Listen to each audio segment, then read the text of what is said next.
여호와께서 내게 구하시는 것이라는 제목으로 말씀을 나눌 텐데요. 미가 6장 8절 말씀이 이 안에 들어가 있습니다. 여러분이 미가서를 우리가 1년 동안 우리가 함께 보고 있는데요. 미가서에서 가장 기억해야 될 말씀은 6장 8절이에요. 드디어 오늘 핵심되는 구절을 만났습니다. 1977년입니다. 1월 20날 지미 카터 미국 대통령 취임식 할 때였습니다.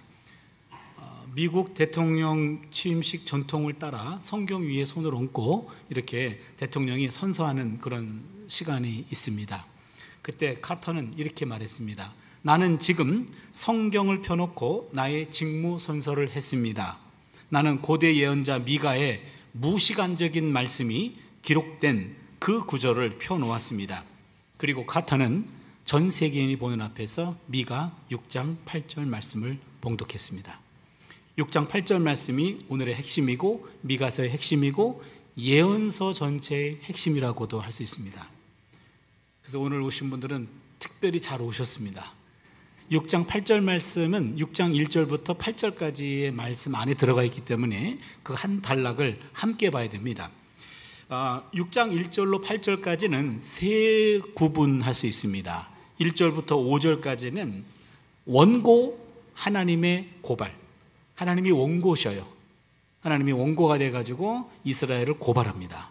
원고 하나님의 고발. 그리고 6절부터 7절까지는 피고 이스라엘의 질문, 피고 이스라엘의 질문. 그리고 6장 8절은 예언자를 통한 하나님의 최종 판결. 그래서 고발과 질문과 최종 판결 이렇게 되어 있습니다. 오늘 본문을 보면 1절부터 5절까지는 이거를 조금 어려운 용어로 언약소송 양식이라 그래요. 언약소송 양식. 하나님과 이스라엘 백성은 언약을 맺었습니다. 오늘 우리도 하나님과 언약을 맺은 언약 백성인 거 여러분 아시죠? 예, 난 그런 거 한 적 없는데. 아니에요. 여러분 하셨어요. 세례받은과 동시에 이제는 예수를 주로 고백함과 동시에 나는 구약에 있는 언약 백성의 전통에 서서 나도 하나님과 언약을 맺은 사람입니다 라는 언약 백성이 됐어요. 근데 언약 백성이라고 하면 언약을 지켜야 되는데 언약을 위반한 거에 대해서 하나님이 소송을 건다. 그래서 이것을 언약 소송이다 그렇게 말합니다. 1절부터 5절까지가 그렇고요. 그리고 6절부터 8절까지는 아까 얘기했는데 이거는 피고 이스라엘의 질문이라고 얘기했는데요. 더 정확하게 들어가면 성소 입장 의식 양식입니다. 성소 입장 의식 양식. 제가 지금 너무 깊이 들어가는 것 같은데요. 언약 소송 양식, 그 다음에 성소 입장 의식 양식 이런 거는 모르셔도 됩니다. 근데 알면은 상당히 좋습니다. 고대 이스라엘 사회 성소에 들어갈 때요 아무나 들어가는 게 아니었어요. 성소 앞에 제사장이나 성전 문지기가 서 있어요. 그리고 일일이 질문하고 내가 오늘 내 영적 상태가 들어가도 됩니까? 라고 묻고 그 제사장이 오늘 당신 보니까 들어가도 되겠습니다 라고 하면서 알려주는 거예요. 그래서 6장 6절에서 7절까지는 예배자가 성소 앞에 서 있는 성전 제사장 그리고 문지기 앞에 묻는 겁니다. 그러면 8절에 와가지고는요 예언자가 답을 줘야 돼요. 제사장이 답을 줘야 됩니다. 당신 오늘 들어가도 돼요? 당신은 조금 다음 주에 오세요? 이런 식으로 합니다. 근데 그 순서에 제사장이 해야 되는데 예언자가 인터셉트한 거예요. 미가가. 그래서 제사장의 영성이 기대가 되는데 예언자의 영성이 여기서 드러난 겁니다. 그래서 아주 뜻밖의 메시지가 선포된 겁니다. 그게 6장 8절 메시지입니다. 그럼 먼저 1절부터 5절까지 원고 하나님의 고발 부분을 보겠습니다. 1절 보겠습니다. 여러분 잘 따라오고 계시죠? 예, 표정은 진지해요. 근데 그 이후로 제가 시험을 보는 것도 아니고 물어보는 것도 아니고 그래서 목사님께 개인적으로 여쭤볼게요. 얼마큼 잘 따라오고 있나? 1절 보겠습니다. 너희는 야훼의 말씀을 들을지어다. 너는 일어나서 산을 향하여 변론하여 작은 산들이 내 목소리를 듣게 하라 하셨나니. 지금 하나님은 그 백성들을 지금 법정에 고발합니다. 변론하다 라는 말이 법정 용어예요.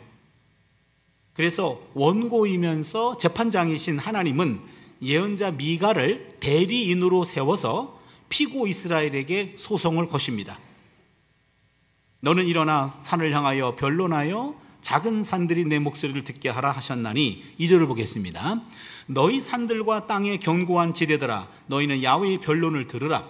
야훼께서 자기 백성과 변론하시며 이스라엘과 변론하실 것임이라. 변론 다 법정 용어예요.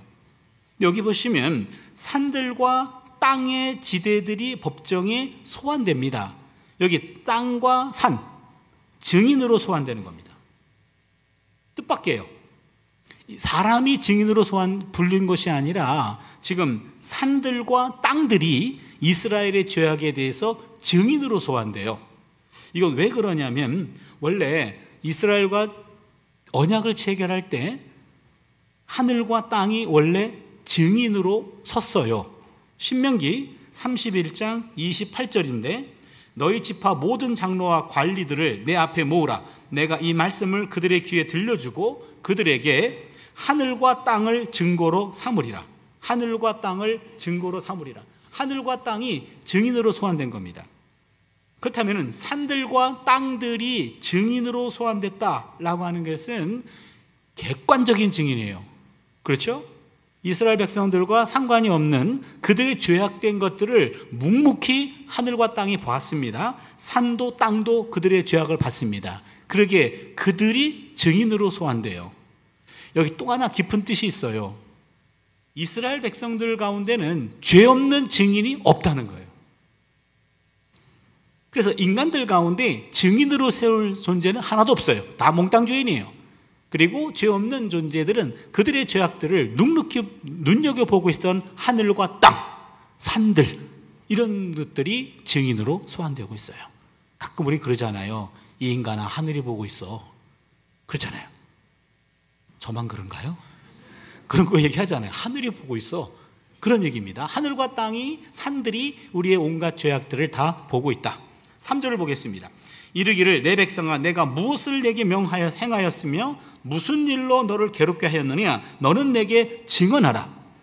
여기 보시면 하나님이 3절에 보니까요 지금 이스라엘 백성들이 오히려 하나님에게 고발을 했어요.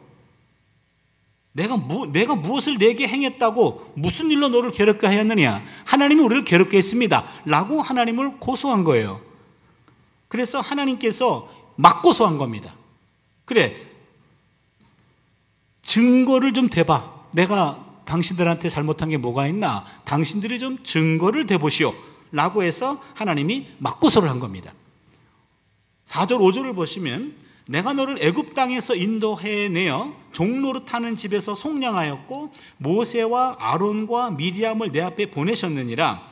내 백성아 너는 모압 왕 발락이 꾀한 것과 부올의 아들 발람이 그에게 대답한 것을 기억하며 시딤에서부터 길갈까지의 일을 기억하라. 그리하면 나 야훼가 공의롭게 행한 일을 알리라 하실 것입니다. 하나님은 그들에게 증언을 듣기 전에 먼저 그들이 뭘 잘못했는지를 언급하는데 지금 내가 너희들에게 베푼 은혜를 하나님이 지금 기억하고 있어요. 언급하고 있습니다. 이 인간아 내가 당신한테 어떻게 했는 줄 알아? 라고 하면서 은혜를 베푼 은혜 3가지를 얘기합니다. 첫 번째는 출애굽의 은혜예요. 두 번째는 광야 인도의 은혜예요. 세 번째는 가나안 땅 수여의 은혜입니다. 본문을 좀 볼게요.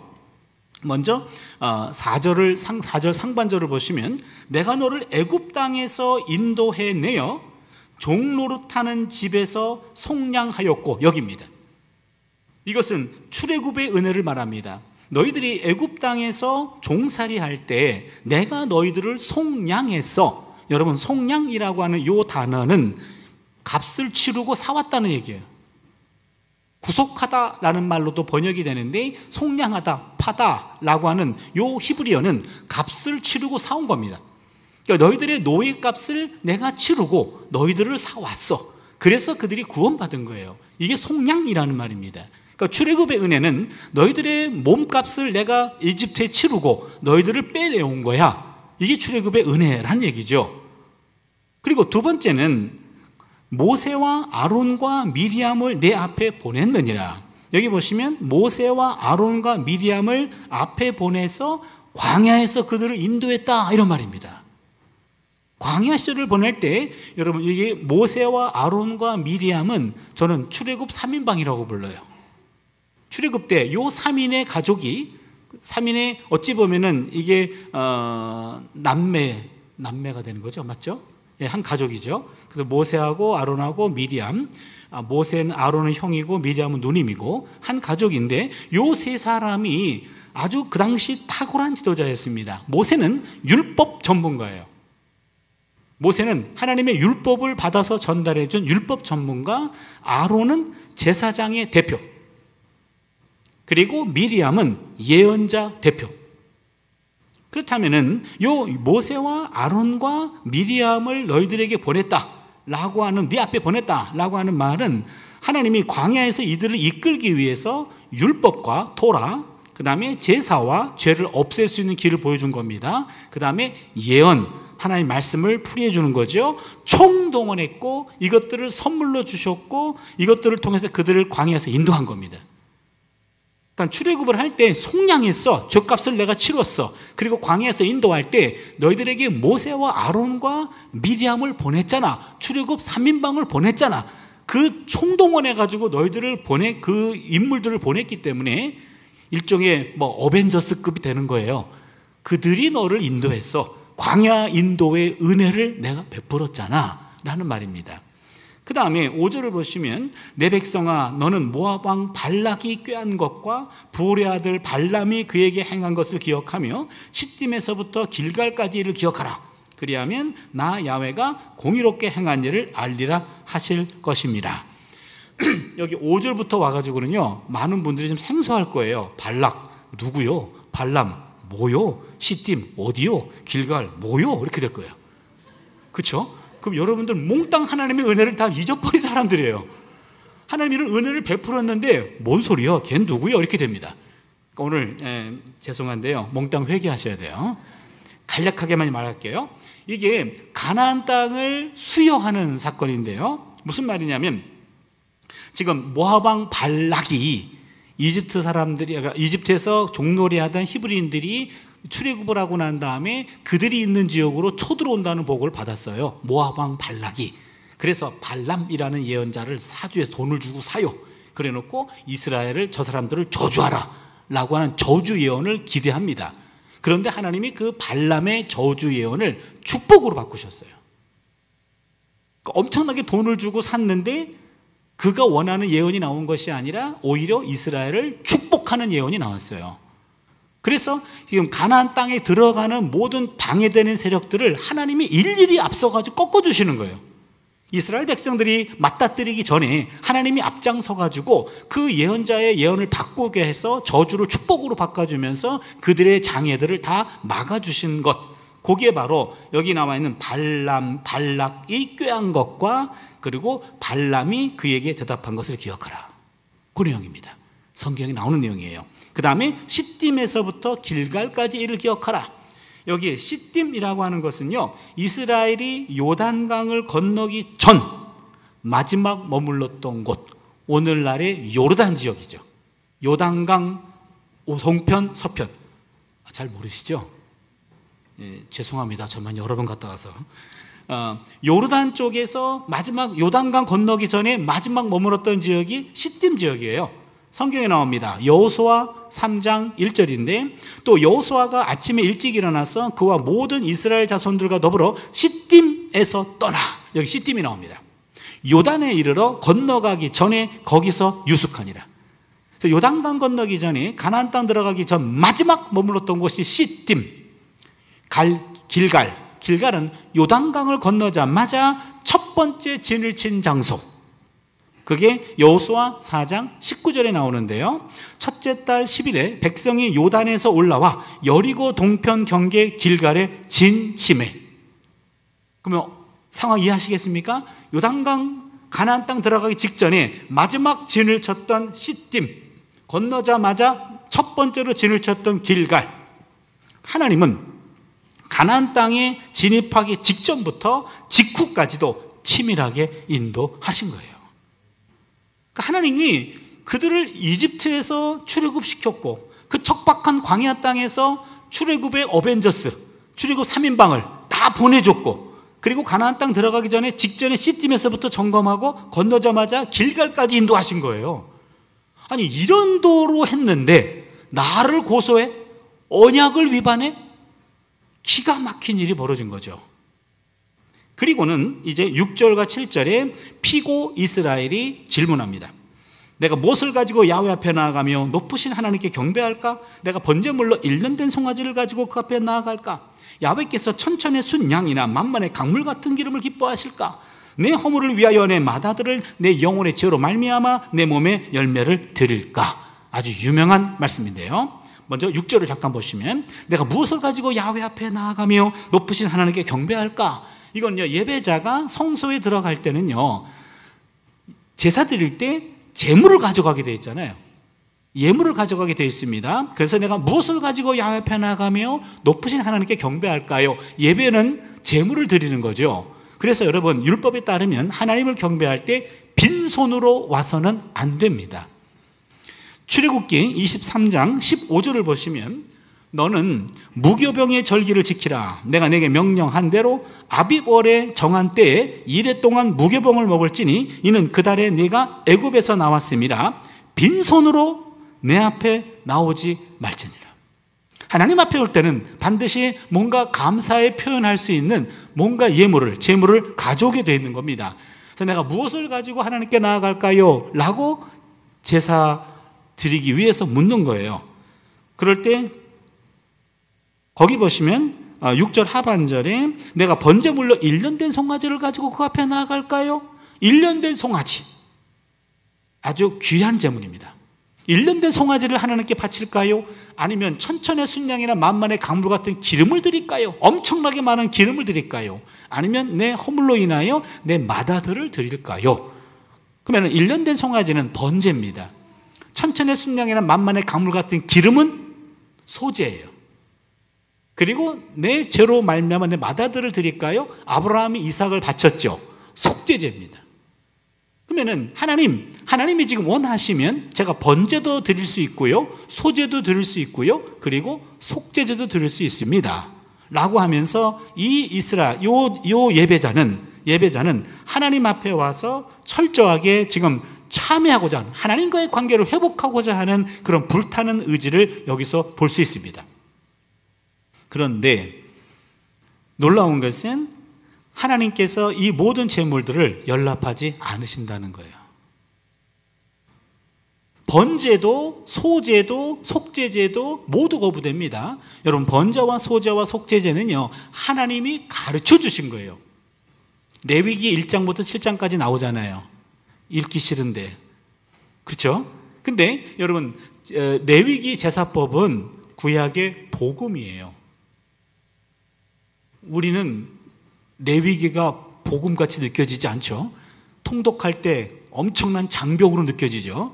그렇죠? 레위기 읽고 은혜 받는 분 별로 없어요. 근데 레위기는 엄청난 복음입니다. 왜냐하면 죄를 없앨 수 있는 방법을 구체적으로 알려준 거예요. 그러게 이 5가지 기본적인 제사가 있어. 이 제사를 통해서 당신들의 죄를 씻을 수가 있습니다 라고 하는 것이 레위기 제사법이고 구약의 복음이에요. 그런데 이게 여기서는 안 통합니다. 예언자에게 와가지고 이것이 거부됩니다. 물질 제사로 하나님의 마음을 움직일 수 있다고 생각했는데 그게 아니라는 거예요. 사실 이 땅에 있는 모든 것들은 원래 하나님의 것입니다. 여러분, 시편 50편 10절과 11절을 보시면, 이는 삼림의 짐승들과 뭇 산의 가축이 다 내 것이며 산의 모든 새들도 내가 아는 것이며 들의 짐승도 내 것이미로다. 요거 시인이 뭐라고 말하냐면요, 여러분들이 가지고 있는 재물들, 그거 번제도 그렇고 소제도 그렇고 속죄제도 그렇고 모든 재물, 그거 다 원래 내 거거든. 내 것 가운데 일부를 드린다고 해서 내가 시편 50편 13절에 말합니다. 내가 수소의 고기를 먹으며 염소의 피를 마시겠느냐? 당신들이 재물을 드린다고 해서 내가 고기 뜯어 먹겠습니까? 피를 마시겠습니까? 이러면서 재물 자체가 하나님께 영향을 주는 것은 아니라는 거예요. 시인은 나중에 얘기합니다만, 시인이 하는 말은 감사로 제사를 드리는 자가 나를 영화롭게 하나니 그래요. 그래서 시인의 영성은 감사의 제물을 하나님이 받으십니다, 이 말이에요. 그래서 제사장의 영성은 제물을 하나님이 받으십니다. 이것도 틀린 말 아니에요. 여러분 기억해 주세요. 우리가 오늘 예언자의 영성을 나누게 될 텐데, 제사장의 영성 레위기 1장 7장이죠. 하나님은 우리의 적절한 죄를 씻기 위해서 우리에게 제물을 통해서 죄를 씻게 해주십니다. 첫 번째 제물입니다. 두 번째, 시인의 영성은 제물 그 자체가 효력이 있는 것이라기보다는 제물을 가지고 온 그 예배자의 감사, 그걸 하나님이 받으시는 겁니다. 하나님은 감사를 받으십니다. 요게 시인의 영성. 요것도 성경에 나오는 거예요. 요거와 결이 다른 게 예언자의 영성이에요. 예언자의 영성은 하나님은 제물보다, 감사보다 사람을 원하십니다, 이거예요. 하나님은 사람을 원하십니다. 그게 8절이 말해주는 겁니다. 하나님은 예언자를 통한 하나님의 최종 판결인데 한번 보겠습니다. 사람아, 주께서 선한 것이 무엇임을 내게 보이셨나니 야훼께서 내게 구하시는 것은 오직 정의를 행하며 인자를 사랑하며 겸손하게 내 하나님과 함께 행하는 것이 아니냐. 여러분 6장 8절 말씀은요, 저는 암송하시면 좋을 것 같아요. 그게 예언자의 영성의 핵심입니다. 예언서 가운데 예언서에서 가장 핵심적으로 암송한다 그러면은 여기입니다. 사람아, 주께서 선한 것이 무엇임을 내게 보이셨나니 야훼께서 내게 구하시는 것은 오직 정의를 행하며 인자를 사랑하며 겸손하게 하나님과 함께 행하는 것이 아니냐라는 말입니다. 여기 보시면 주께서 선한 것이 무엇임을 내게 보이셨나니 이미 이야기했다는 거예요. 이미 이야기를 했어요. 그래서 여러분, 하나님은 이미 오래전에 선포된 내용이다 라는 사실, 새로운 얘기가 아닙니다. 이미 내가 당신들에게 여러 번 얘기했어요 라고 말합니다. 하면서 항상 오래전에 알려진 것을 항상 새롭게 듣도록 애쓰는 것, 이 일이 교회가 중단 없이 감당해야 될 일이에요. 새로운 얘기 없어요. 이미 들었던 얘기입니다. 들었던 얘기인데 그 들었던 얘기를 계속 반복해서 들어야 돼요. 왜냐하면 우리가 들었다고 살지 않잖아요. 그렇잖아요. 들은 내용대로 들은 내용이 바로 이 삶으로 우리가 엮어지기까지는 많은 훈련이 필요합니다. 계속 들어야 돼요. 귀에 딱지가 않도록 들어야 돼요. 그리고 그 말씀이 계속 내 안에 피가 되고 살이 돼가지고 나의 인격이 되고 내 몸이 돼야 그 말씀대로 움직인 것 아닙니까? 그러기 위해서는 끊임없이 동일한 이야기를 선포해야 됩니다. 교회는 이런 일을 하다가 지쳐서는 안 됩니다. 한동안 우리 가끔 그런 얘기해요. 친구 목사들하고 만나면은 평생 동안 설교한다고 성도가 변하든? 그러잖아요. 우리 냉정하게 얘기해보자. 얼마나 변했니? 변하든? 그러면은 우리가 뭐 하는 짓인지 모르겠다. 그러면은 너는 변하니? 그러잖아요. 너는 변하니? 아니? 그러면 네 말 듣고 누가 변하니? 그럼 우리가 뭐 하는 짓이니? 무딘 변화, 더딘 변화, 무변화, 임에도 불구하고 우리 이 일을 중단해서는 안 돼요. 에스겔 2장 7절이 그렇게 말합니다. 듣든지 아니 듣든지 죽을 때까지 알려야 된다. 듣든지 아니 듣든지 그냥 선포해야 돼요. 여러분, 선포하는 순간, 목회자 입장에서, 목사 입장에서 말하는 순간, 그 순간만이라도 뜨끔해요. 나부터라도 그렇게 살아야 되는데. 그러나 일상에 가서는 또 오차가 생겨. 그러나 또 이야기해. 그럼 또 오차가 생겨. 그렇지만 점점 오차의 폭을 줄이려고 하는 그 정도 양심은 있어요. 그래서 설교하는 목회자들이 설교 듣는 여러분들보다 조금은 더 도덕성이 있어요. 자기가 한 말에 책임을 져야 되기 때문에. 그래서 2차적으로 여러분들이 듣고 따라오는 건 2차적이에요. 나부터라도 이 말씀 앞에 조금 오차의 폭을 줄이려고 계속 전하는 거예요. 너부터 해. 그래, 노력할게. 그렇다, 같이 하자 라는 거죠. 맞습니다. 하나님이 예언자를 통해 주시는 말씀 새로운 얘기가 아니에요. 이미 주셨던 말씀이에요. 주었던 말씀인데 계속해서 하는 거예요. 그 말씀이 내 인격이 되고 삶이 될 때까지 하는 겁니다. 하나님께서 구하시는 것은, 여기 구하신다라는 말이 시제가 분사형이에요. 분사형. 분사형이라는 말은 뭡니까? 이건 진행되는 겁니다. 하나님이 한때 원하셨어. 그게 아닙니다. 지금도 여전히 계속해서 지속적으로 하나님은 사람을 찾고 계십니다. 지금 이 순간에도 하나님은 사람을 찾고 계십니다. 어떤 사람입니까? 세 가지를 행하는 사람이에요. 첫 번째는 오직 정의를 행하는 사람, 둘째는 인자를 사랑하는 사람, 셋째는 겸손히 하나님과 함께 행하는 사람이에요. 요 세 가지입니다. 요 세 가지를 간략하게 한번 정리를 해볼게요. 첫 번째, 정의를 행한다 라는 말은 미시파트를 행한다 라는 말인데, 미시파트 ጼ다카, 제가 이 말을 좀 많이 했었나요? 그래요? 그럼 여러분 건강한 영성을 갖고 있어요. 구약성경 전체에서 가장 중요한 개념이 미시파트 ጼ다카예요. 한번 따라해 봅시다. 미시파트. 제가 계속 했는데 발음이 이 정도예요? 발음 정확하게 하세요. 미시파트 ጼ다카. 예, 미시파트 정의, ጼ다카 공의, 이런 말인데요. 미시파트 ጼ다카, 이게 구약성경의 가장 중요한 개념입니다. 그래서 첫 번째, 하나님이 찾는 사람은 미시파트를 행하는 사람이에요.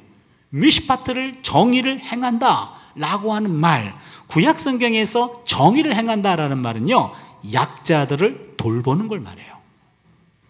이사야 1장 17절을 보시면 선행을 배우며 정의를 구하며 미시파트를 구하며 학대받는 자를 도와주며 고아를 위하여 신원하며 과부를 위하여 변화하라 하셨나니.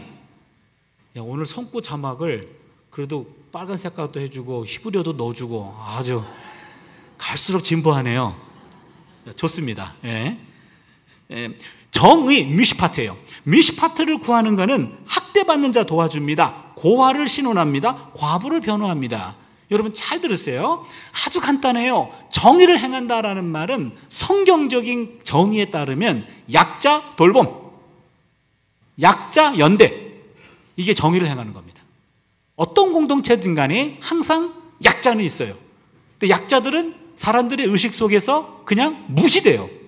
그런데 약자를 무시하지 않고 약자에게 주목하는 겁니다. 그리고 약자에게 한 번 더 가는 거예요. 그거잖아요. 오늘 기도하시는 집사님도 명절 때 우리가 즐겁게 놀지만 이 명절이 즐겁지 않은 사람들도 얘기하셨잖아요. 저는 그 기도에 뭉클했어요. 바로 그게요.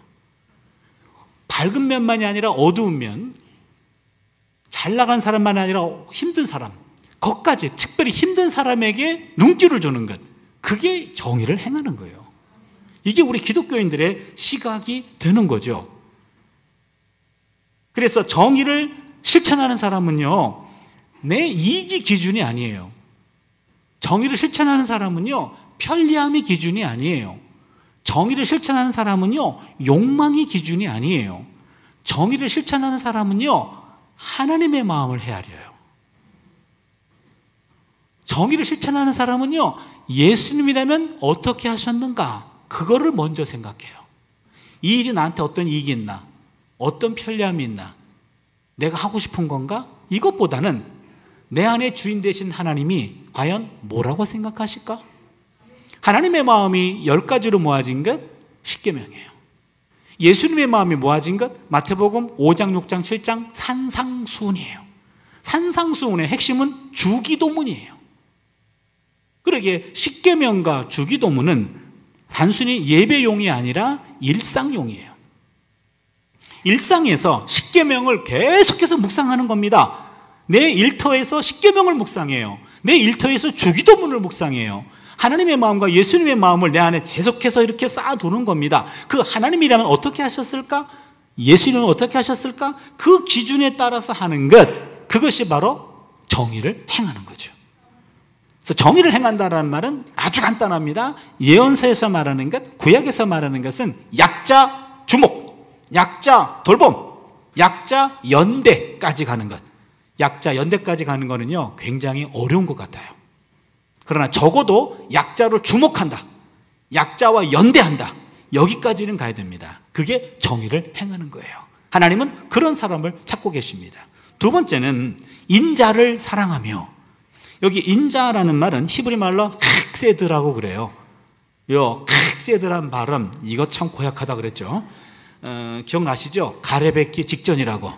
그렇죠? 뱉으면 과한 거고 안 뱉으면 덜한 거예요. 그래서 제대로 하기가 어려운 단어입니다. 그리고 정확하게 발음 7번 하면 목이 잠겨요. 그래서 그냥 헤세드란 말로 바꿔 부른다 그랬죠. 요 헤세드를 여기서 인자로 번역했어요. 요 헤세드라고 하는 말은 원래 긍휼, 자비, 인애 이런 말로 더 많이 번역이 돼요. 자비와 긍휼과 인자와 인애 이런 말입니다.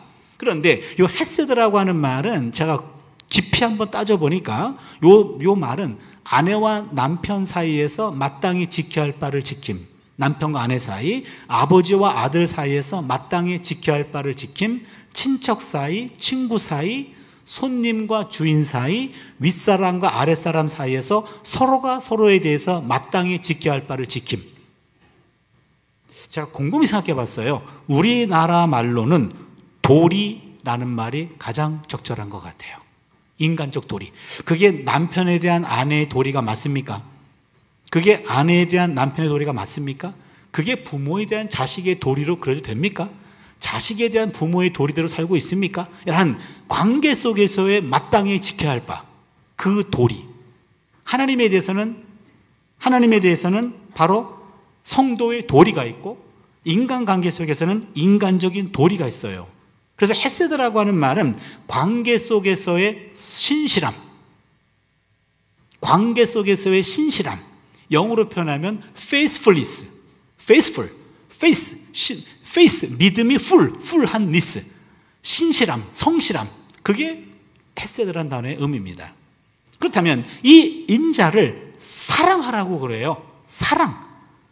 사랑한다는 거는요 억지로 하는 거 아니에요. 기꺼이 하는 겁니다.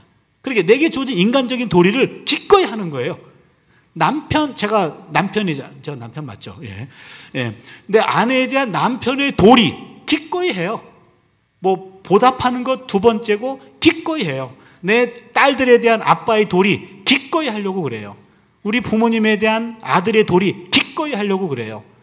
내가 교수로서 학생에 대한 교수의 도리 기꺼이 하려고 그래요. 목사로서 성도에 대한 도리 기꺼이 하려고 그래요. 그러면 기뻐요. 즐거워요. 내게 주어진 도리를 기꺼이 아주 기쁨으로 감당하는 사람, 그거를 사랑하는 사람은요 그거 소명이에요. 그거 사명이에요. 그리고 그 일을 즐겨요. 그러면 멋있는 사람이에요. 그렇잖아요. 저는 가장 부러운 사람이 그 어떤 일을 하든 즐기는 사람이에요. 물론 즐기면서 남을 괴롭히는 사람은 안 좋아요. 자기만 즐기는 건 안 돼요. 남을 괴롭히는 걸 또 즐기는 사람이 있어. 그건 아니고요. 아무튼 내가 하는 일을 즐기는 사람, 그게 사랑하는 겁니다. 인간적인 도리를 사랑하는 것, 그것이 오늘 하나님이 찾는 사람의 두 번째 덕목이고, 세 번째는요 겸손히 하나님과 함께 행하라. 겸손히 하나님과 함께 행하라 그러는데요, 이 겸손이라고 하는 말은 좀 여러 가지 뜻이 있는데 단순히 그냥 우리말 번역에 겸손이라는 뜻도 있지만 요 하트네아라고 하는 말은요 조금 깊이 들어가면 주의하며 맑은 정신으로 깨어서, 그런 뜻이에요. 저는 오늘 요거를 깨어서라고 하는 용어를 선택해 보려고 그래요. 그렇다면 겸손히 하나님과 함께 행하라라는 말은 깨어서 하나님과 함께 하라 그 말입니다. 깨어서, 늘 깨어서. 그래서 한마디로 말하면 겸손하게 하나님과 함께 행한다는 것은 늘 깨어있는 신앙을 말해요. 깨어있는 신앙입니다. 늘 깨어서 과연 하나님, 내가 정의를 행하며 인자를 사랑하며 늘 깨어있는 신앙을 가진 사람을 하나님이 찾는다 라는 것이 바로 겸손하게 하나님과 함께 행하라 라는 의미의 또 다른 의미입니다. 말씀을 정리할게요. 오늘 미가 예언은 주전 8세기 예언자들의 핵심적인 예언을 종합하고 있어요. 그래서 제가 예언서가 이사야, 예레미야, 에스겔 3권이 있고요. 그 다음에 호세아부터 말라기까지 12권이 있잖아요. 15권이에요. 15권에서 가장 핵심적인 것이 8세기에 활동했던 예언자들이라 그래요. 아모스, 호세아, 이사야, 미가. 근데 미가가 막내예요. 막내인데 아모스, 호세아, 이사야의 핵심적인 메시지를 막내가 종합했어요. 그게 6장 8절입니다. 그래서 모든 예언서의 핵심은 6장 8절이에요. 그렇다면 오늘 본문에 오직 정의를 행하며 라는 말은 아모스 5장 24절에 나옵니다.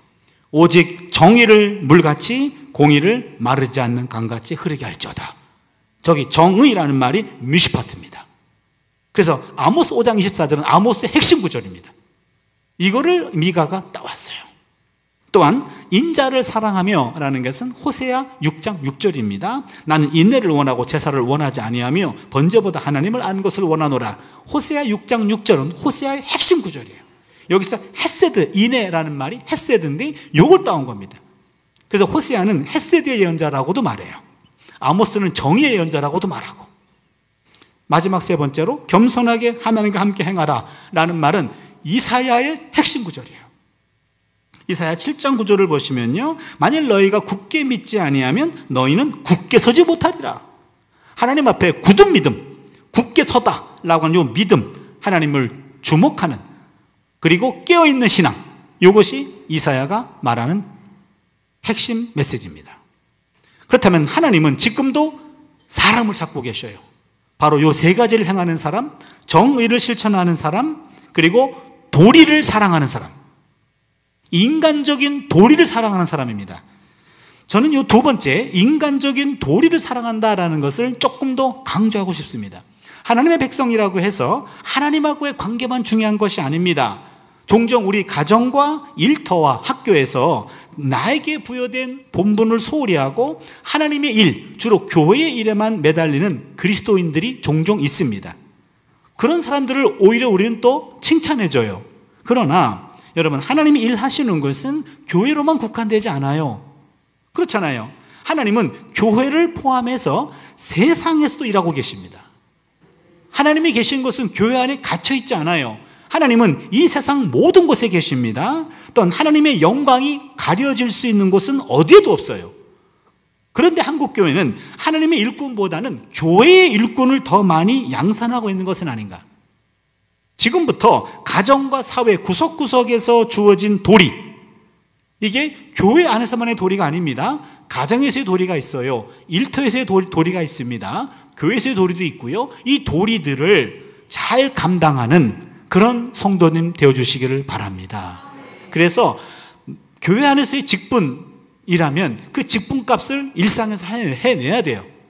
왜 우리 어머니는 교회 오면은 친절한 권사님이신데 왜 집에만 오면은 시어머니일까? 이 시월드하고 이 권사월드랑 다른 월드인가? 그래서 교회 안에서의 그런 모습과 가정에서의 그런 모습이 분리되지 않아야 되거든요.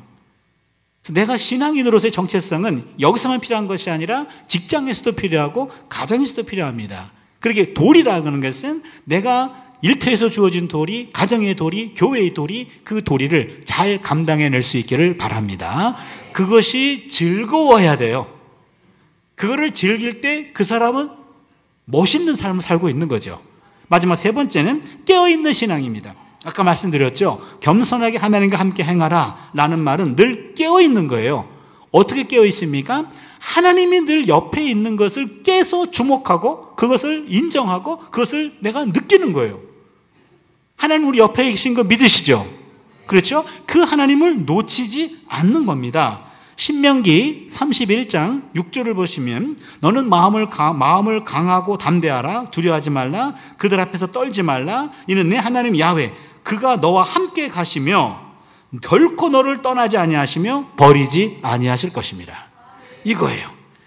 하나님이 우리와 함께 하시고 떠나지 아니하시며 우리를 버리지 아니하신다 라고 하는 것을, 그것을 늘 깨어서 그것을 보란 얘기죠. 그것을 인정하라는 겁니다. 그 능력을 잊고 살라는 거예요. 하나님은 지금도 여전히 계속해서 지속적으로 이 세 가지를 행하는 사람을 찾고 계십니다. 정의의 실천, 도리의 사랑, 깨어있는 신앙, 이 덕목은 예수님이 하신 말씀에서도 한 번 더 강조가 돼요. 마태복음 23장 23절, 저는 이 말씀을 개인적으로 읽고 굉장히 전율을 느꼈어요. 본문 한번 같이 한번 읽어볼까요? 같이 읽겠습니다. 시작. 화 있을진저 외식하는 서기관들과 바리새인들이여, 너희가 박하와 회향과 근처의 11조는 들이되 율법에 더 중한 바 정의와 긍휼과 믿음은 버렸도다. 그러나 이것도 행하고 저것도 버리지 말아야 할지니라. 아멘. 요 예수님의 유언입니다. 뭐라고 말씀하셨나요? 화 있을진저 외식하는 서기관들과 바리새인들이여, 너희들이 박하와 회향과 근채, 이건 작은 식물이에요. 열매도 작아요. 이 모든 것들을 다 저울질해가지고 11조를 드리려고 애를 쓰고 있어요. 그런데 그것만 하지 말고 율법에 더 중요한 것이 있어. 정의와 긍휼과 믿음이요. 11조도 행하지만 정의와 긍휼과 믿음도 해야 돼. 요 정의, 긍휼, 믿음, 미가 6장 8절 말씀이에요. 예수님의 피에는 예언자의 피가 흐르고 있었어요. 예수님의 영성은 예언자의 영성이었습니다. 남들은 나를 누구라고 하느냐? 선지자라고 합니다. 엘리야라고 합니다. 바로 예수님의 모습과 예수님의 말씀은 예언자의 영성과 거의 같았습니다. 그래서 오늘 우리가 미가 6장 8절 말씀을 통해서 기억해야 될 것은 우리에게 예언자의 영성이 수혈돼야 돼요. 그래서 아마 목사님이 맨날 저한테 예언서만 설교하라 그런 것 같아요. 주구장창 예언서만 설교하고 있어요. 근데 이게 우리에게 필요합니다. 사실은 예언자의 영성, 그 구약 성경의 3분의 1에 해당하는 예언서, 그 예언자들이 끊임없이 얘기했던 그 예언자의 영성이 예수님에게도 연결이 되었고요, 이것이 오늘날에도 연결이 돼야 되는데 언제부터 예언자의 영성이 계승되지 않으면서 우리의 신앙이 조금 왜곡되기 시작한 것 같아요. 그러게 우리가 정상적으로 예수님의 제자가 되기 위해서 예수님같이 예언자의 영성을 지닐 수 있는 우리 모두가 될 수 있기를 바랍니다. 그래서 우리는 21세기 바리새인이 아니라 21세기 예수님의 제자로 살아가는 우리 모두가 될 수 있기를 바랍니다. 기도합니다. 하나님, 오늘은 미가 6장 8절에 있는 말씀을 함께 묵상합니다. 6장 8절 말씀, 8세기 예언자들의 핵심이 고스란히 들어가 있고, 알고 봤더니 모든 예언자 15명의 예언자들의 메시지가 이 안에 녹여진 겁니다. 하나님, 이 말씀을 우리 마음판에 새기게 하여 주시옵소서. 그래서 하나님이 찾는 그 사람 우리 되게 하여 주시옵소서. 아멘. 예수님의 이름으로 기도드립니다. 아멘.